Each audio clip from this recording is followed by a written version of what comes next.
अस्सलामुअलैकुम viewers, welcome back to my channel. आज मैं आपको एरिनेक्स सिरप 120 ml के बारे में रिव्यू दूंगी कि बेसिकली ये सिरप क्या है और कौन से ऐसे पर्पसेस हैं जिसके लिए ये इस्तेमाल में लाया जाता है, क्या इसकी मैन्युफैक्चरिंग है, क्या इसके यूजेस हैं और क्या इसके साइड इफ़ेक्ट्स हैं। ये सब जानने के लिए इस वीडियो को एंड तक देखें। लेकिन उससे पहले तमाम देखने वाले जो हमारे चैनल पे न्यू हैं, सबसे रिक्वेस्ट है please like share and subscribe my channel and click the bell icon to receive every new notification of my video. Thank you so much.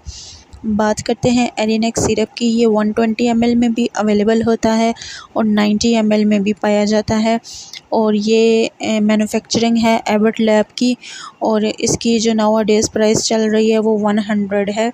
एरिनेक्स syrup क्या है, बेसिकली ये एनसिड के तौर पे वर्क करने वाली मेडिसन है। अब इसके अंदर जो इंग्रेडिएंट पाए जाते हैं वो दो किस्म के हैं, यानी कि Arinac syrup is the combination of two active ingredients that are ibuprofen इसमें पाया जाता है और सीडोफेड्राइन इसमें पाया जाता है, यानी ये टू कंपोनेंट्स से मिलकर बनाया जाता है। आइबुप्रोफेन जो इसका इंग्रेडिएंट है ये वर्क करता है एज ए एनसिड। अब एनसिड क्या है?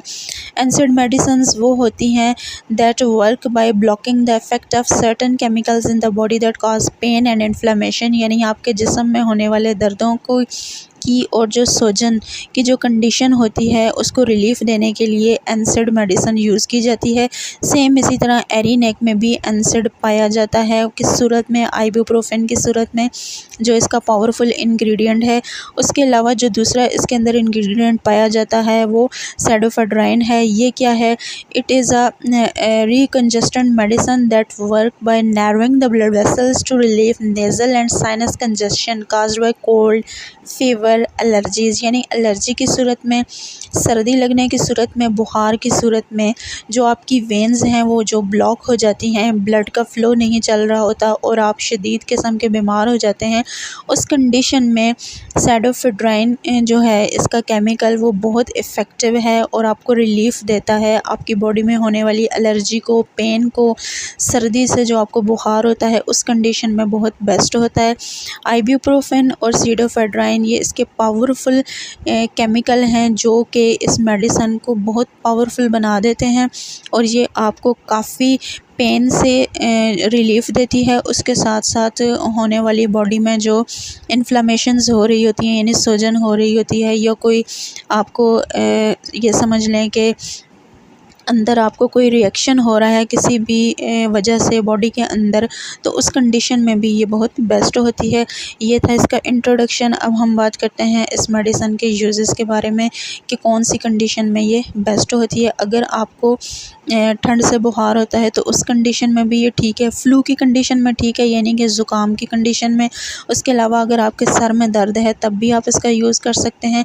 उसके अलावा अगर आपकी रनी नोज़ है, यानी नाक में से पानी आता है और लगातार आ रहा है, सेम इसी तरह अगर आपकी आंखों में से कोई पानी आ रहा है, नज़ला और ज़ुकाम आपको शदीद है, तो उस कंडीशन में भी ये बहुत बेस्ट है। उसके अलावा साइनसाइटिस की कंडीशन में आप इसको ले सकते हैं। हेड एचेस, यानी सर में शदीद किस्म का अगर दर्द है तब भी ये बेस्ट है। उसके अलावा नेज़ल कंजेशन, यानी नाक के अंदर वाली झिल्ली या नाक आपका बंद है या नाक के ज़रिए आप सांस नहीं ले पा रहे, तो उस कंडीशन में भी आप इस मेडिसिन का यूज़ कर सकते हैं। अगर आपका गला सूजा हुआ है, यानी सोर थ्रोट की कंडीशन है, आपको गले में पेन है, आप कुछ खा पी नहीं सकते, तो उस कंडीशन में भी आप इसका यूज़ कर सकते हैं। इसी तरह अगर आपको फ़ीवर है हाई किस्म का या आपको सर्दी से फ़ीवर हो रहा है तो उस कंडीशन में भी ये मेडिसिन बेस्ट है। अगर आपको पेन है जिस्म के किसी भी हिस्से में तो ये एज अ पेन किलर भी यूज़ की जाती है because the ibuprofen ingredient that are present in it. तो ये बहुत अच्छे इसके रिज़ल्ट्स होते हैं और काफ़ी हद तक आपको इसमें रिलीफ़ मिलता है। ये थे इसके यूजेस। अब हम बात करते हैं कि कौन सी कंडीशन में नहीं यूज़ करनी चाहिए। स्पेशली अगर आप हाइपर सेंसिटिव हैं तो उस कंडीशन में मत इस्तेमाल करें।